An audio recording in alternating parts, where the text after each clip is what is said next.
democracy is in peril in every region of the world.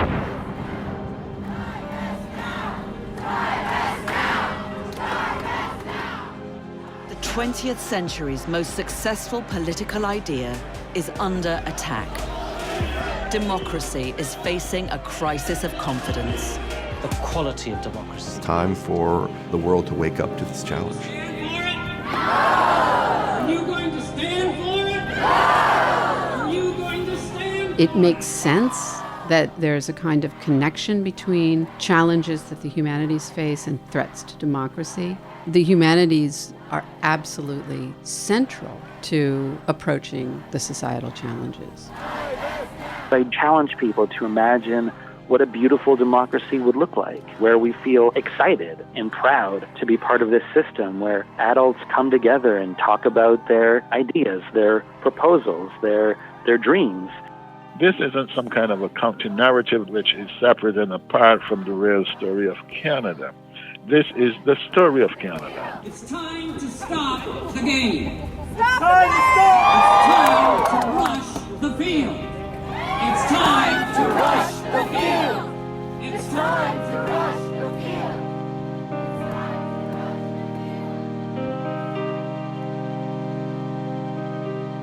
I'm Carmel Michael, and this is Hyacinth Podcast, where I combine scholarly research with the work of writers and artists to ponder beauty, anger, love, loss, fear, glory, and the unbreakable heart of human living. This episode is about democracy. It's not about politics. It's about how we think through and imagine democratic life, the idea of democracy, how we learn to be democratic citizens, and how we act that idea out in our communities. We'll hear from Dave Meslin, a community organizer and author from Toronto, Ontario. To me, as a democracy activist, it seems counterintuitive to assume that democracy can't be beautiful. Amanda Andersen, a scholar at Brown University in Providence, Rhode Island, and the head of the Cogut Institute for the Humanities. Training in the humanities helps you to clarify your values. And Dr. Cecil Foster, a writer, a professor at the University of Buffalo in New York, and a former CBC and Globe and Mail journalist. But for a while they come together and they become a people and they become one. So how do we do democracy? And who gets to do democracy? Who gets to participate? My name's Dave Meslin. I live in Toronto, and I'm a nonpartisan community organizer. And my focus is on how we can shift our democracy towards something that feels completely different than how we experience it today. Released in 2019, Dave's book, Tear Down, Rebuilding Democracy from the Ground Up, is both a frank exploration of problems in our current democratic system and a kind of handbook with some pretty smart ideas. Teardowns come in three flavors. There's the real estate teardown, where you buy a home that is destined for destruction at the hands of a wrecking ball or a bulldozer. There's the teardown you see in a mechanic's garage, an engine teardown.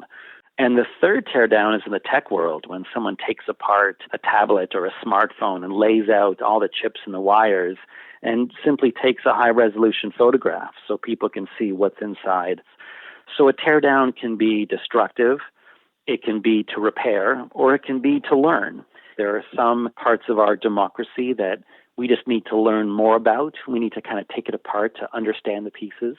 There's parts that need to be rebuilt. And there are parts of our democracy that need a sledgehammer and a bulldozer. One of the things Dave says we should bulldoze is our voting system. Now, in Canada's federal elections, we use a pretty obscure system called first past the post. Basically, whoever gets the most votes wins. In his book, Dave explains why this doesn't actually work. It doesn't reflect voter preferences and causes all kinds of problems around vote splitting. First past the post has no redeeming characteristics at all. It's a terrible system that delivers heavily distorted results. It rewards negative campaigning. It encourages polarization and instability and negativity. and perpetuates a kind of insider elite group of political players who are mostly male and literally often the blood relatives of former leaders, to the extent that our politics starts to resemble a kind of medieval age system of hereditary male lineage, a system which we allegedly overthrew, over 1,000 years ago.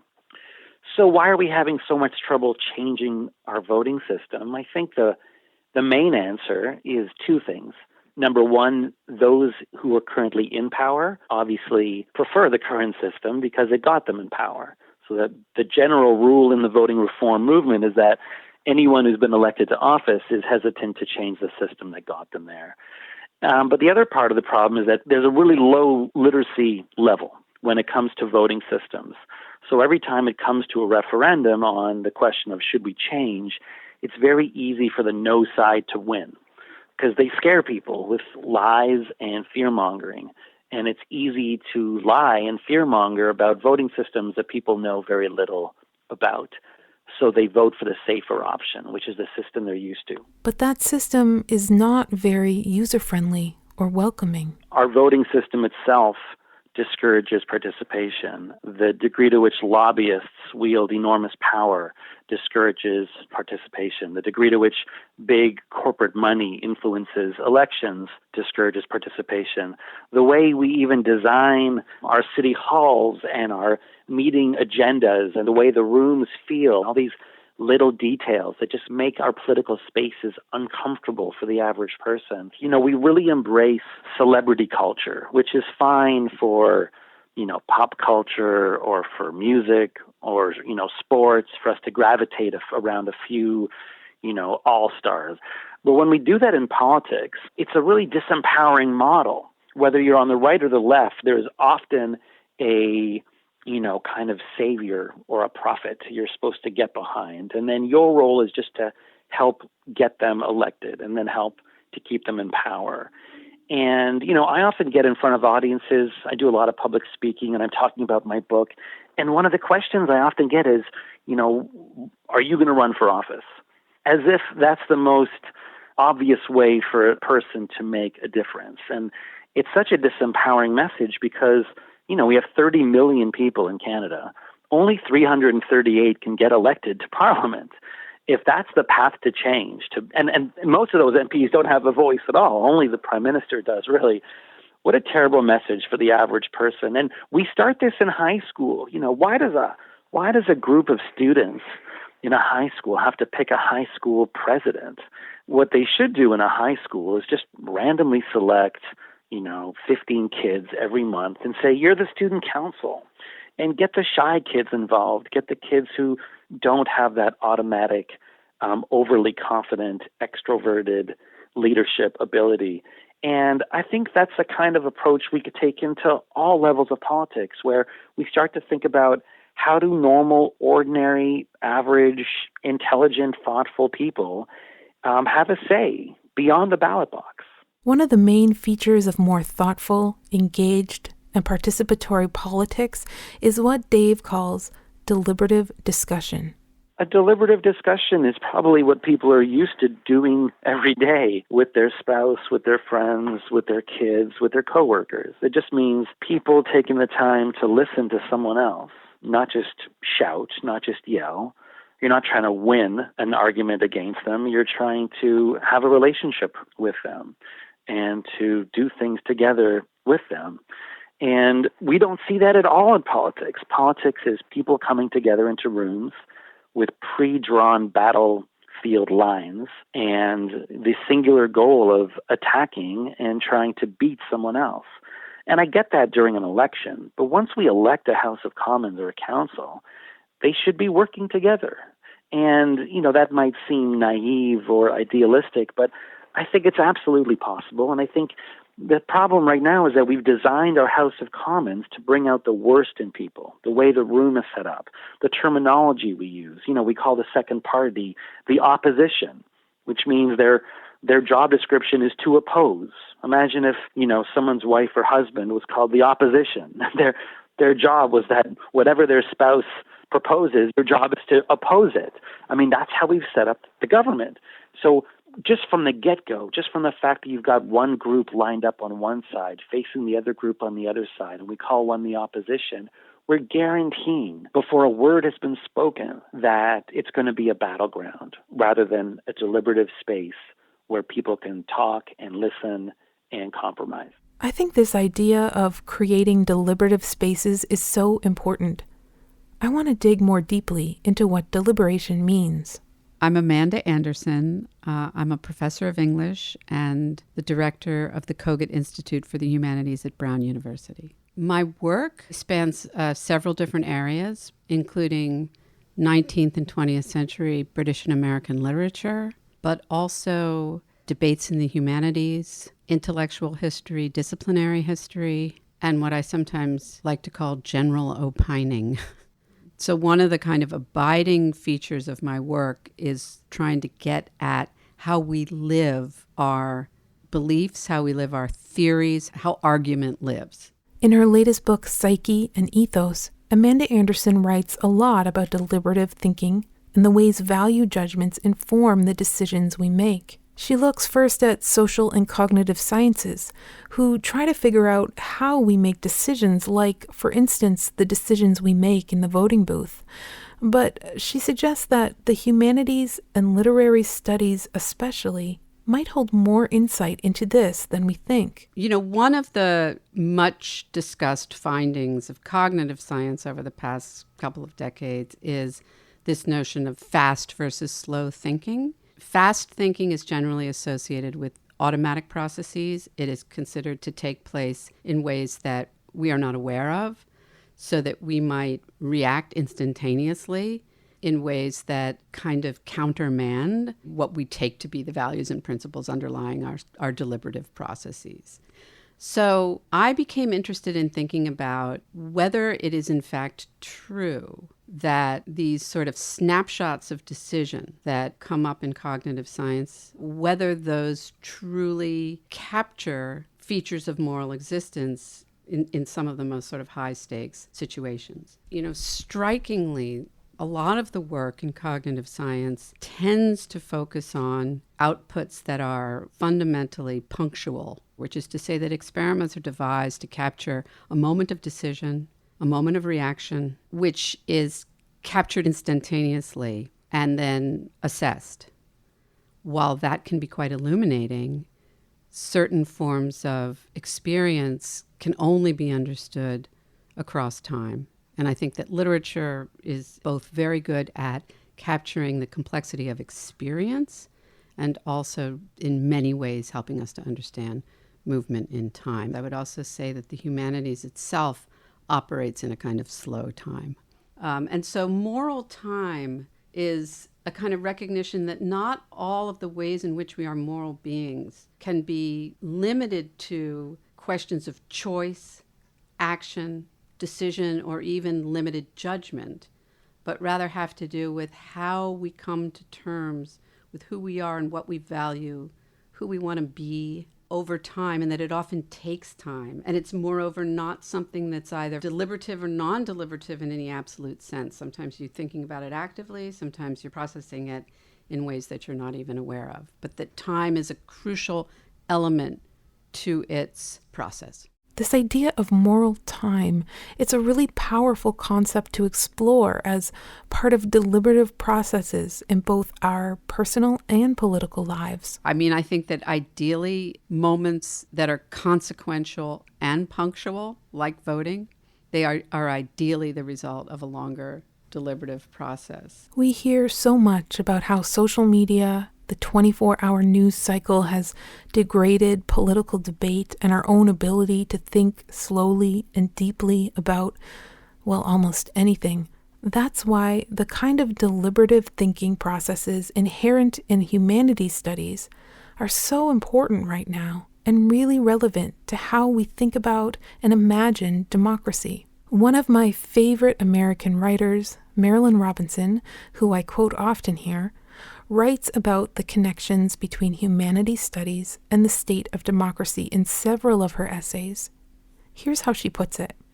Neither science nor math will help us to have an appropriately humane, a civilized interest in the world. a respectful awareness of lives lived. We do not know what we obliterate when we drop a bomb, and neither math nor science can begin to make us realize. So if we are to be competent citizens of a powerful democracy, we must encourage the study of the aptly named humanities.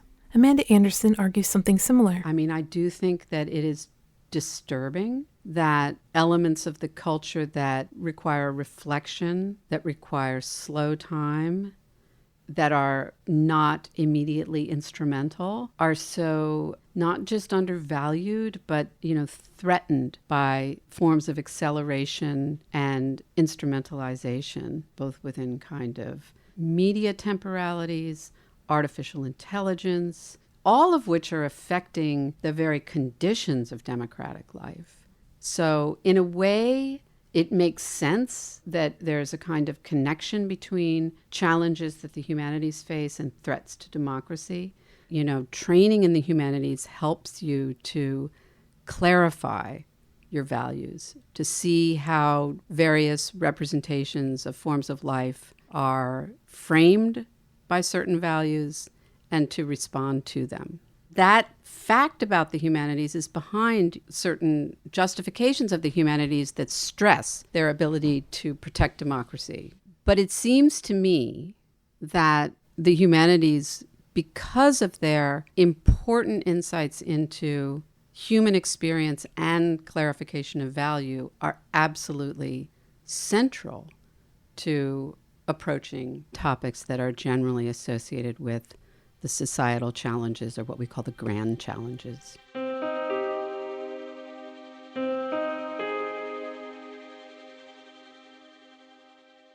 Okay, so far we have two quality ingredients for an improved democracy. One, cultivating deliberative thinking on an individual level, and two, enabling and participating in collective deliberative discussions.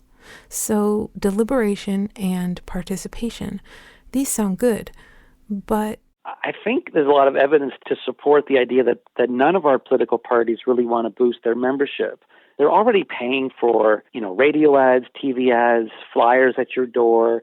And I've never seen any of those materials have even a single sentence that says, join our party. And the reason they don't want members is because members threaten power.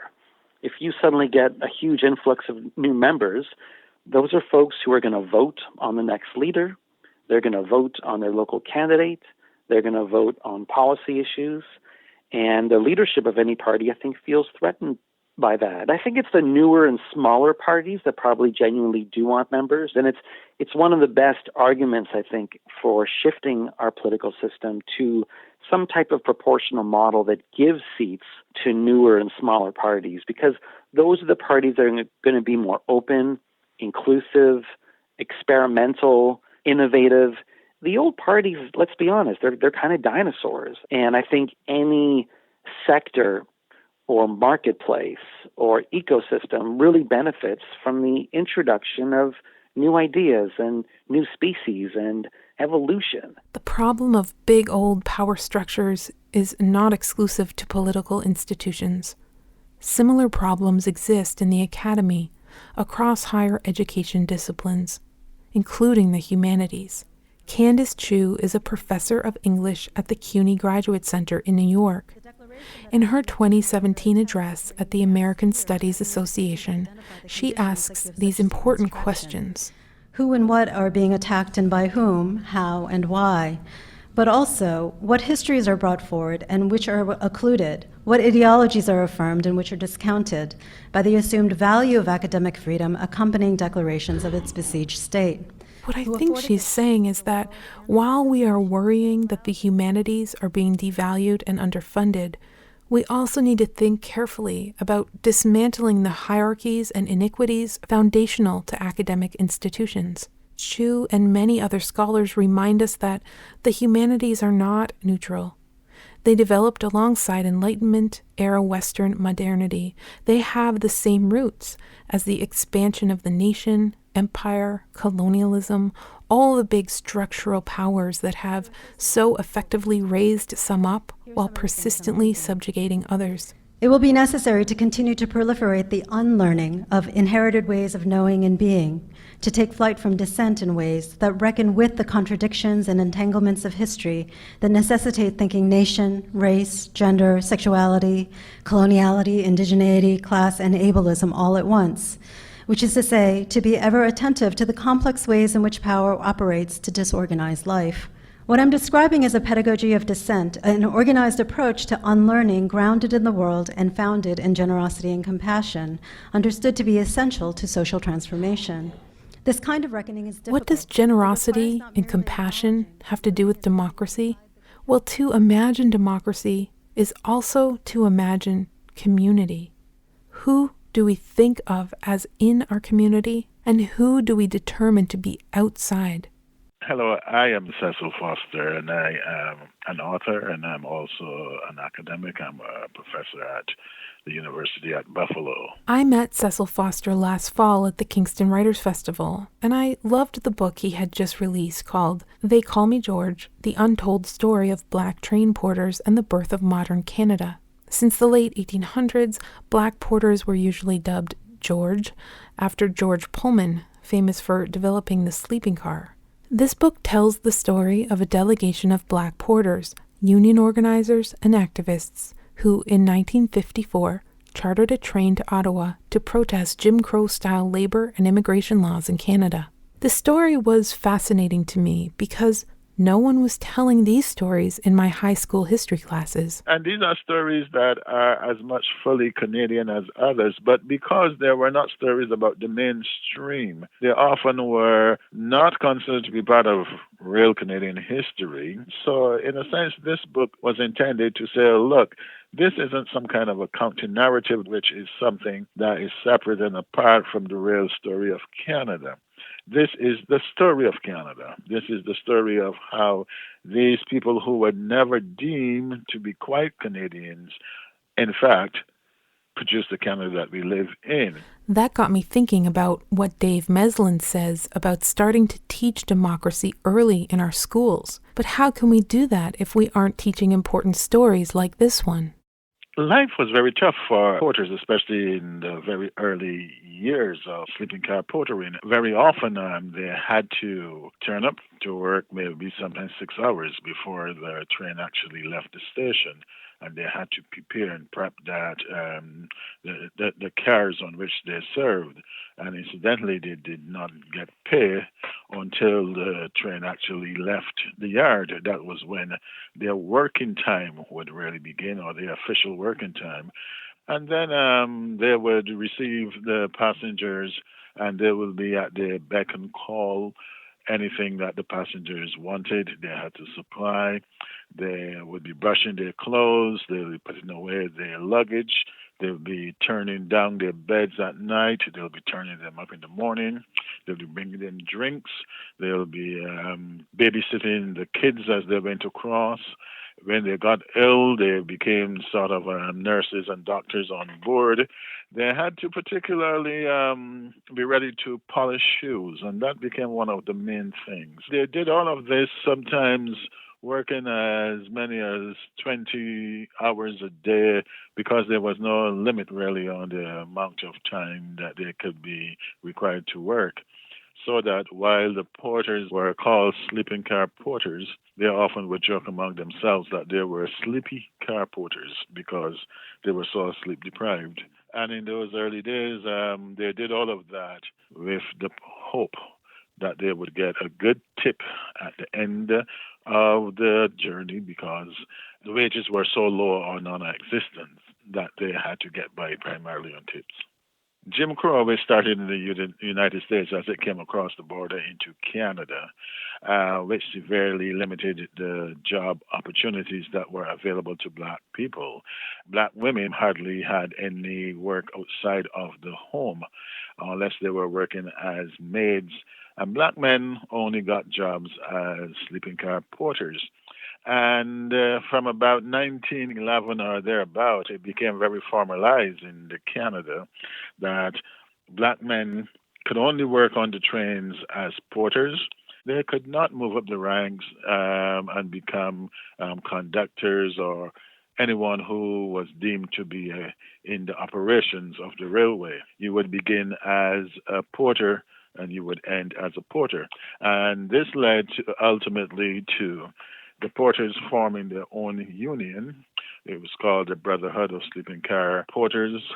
And they became very active in fighting for changes, not only to the way that sleeping car porters worked and operated on the trains, but to how black people were positioned and placed and what kind of opportunities they could have in the overall wider society. In 1954, they led a delegation to go to Ottawa to contest government policies at that time, which included not allowing immigration from non-white countries, certainly not from the Caribbean, not from Africa, not from China, not from India or Pakistan, Ceylon. And these black porters went to Ottawa and suggested to the government that that was a totally wrong policy, that Canada should be going in a different direction. They talked about the opportunities that should be available to all Canadians, regardless of race or ethnicity. At that time, there was a very clear imaginary of who a Canadian was. And a Canadian was white, and that meant primarily a Western European and more specifically Protestant English. And the benefits of the society were intended for those people. So if you were an other, you were not supposedly to be benefiting from Canada. And that's the narrative that was always being espoused of who really belong in Canada, who can be a Canadian. And that is part of the story of They Call Me George, because these porters argued that the net should be spread very wide to include all types of people. And then they also argued that those who come to Canada should not be relegated into some category as maybe just workers without full citizenship rights. And that was what, even back in the 1940s and the 1950s, the black people that were allowed to stay in Canada or to enter Canada were imagining for this country.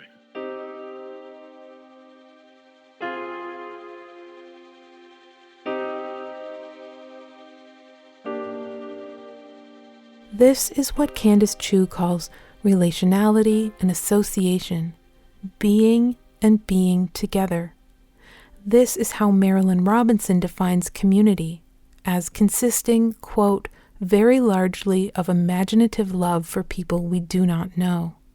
She writes that the more generous the scale at which imagination is exerted, the healthier and more humane the community will be. And on that ribbon of steel in those carriages move all types of people, politicians, the musicians. And I also like it because one of the things about the train was that at any station you get seemingly a hodgepodge of people joining.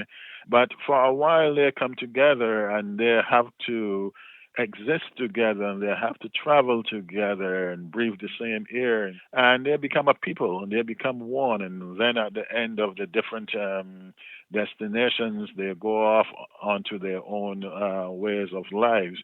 And I think that is very symbolic of what has been the Canadian experience and how the different people who relied on the train, whether as travelers or workers, succeeded.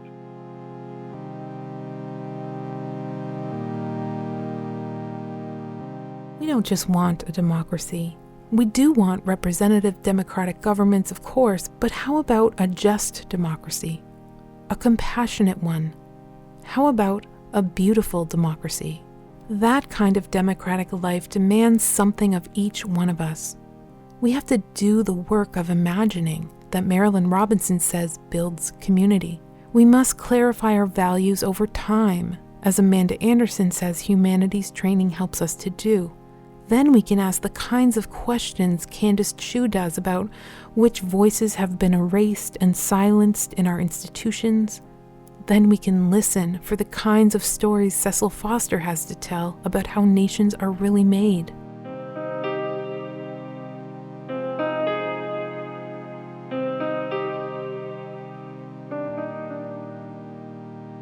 The the greatest tests ever made of human wisdom and decency may very well come to this generation or the next one. That's Marilyn Robinson again, in an essay from 2015, and I think it only feels more true now, just half a decade later. Do we have what it takes? Can we imagine it? We come together and we compromise and we're humble and we listen to each other and we come up with policy solutions based on evidence and based on a process of people actually working together collectively in the collective interest of all of us. I mean, I think that's what we should aspire to.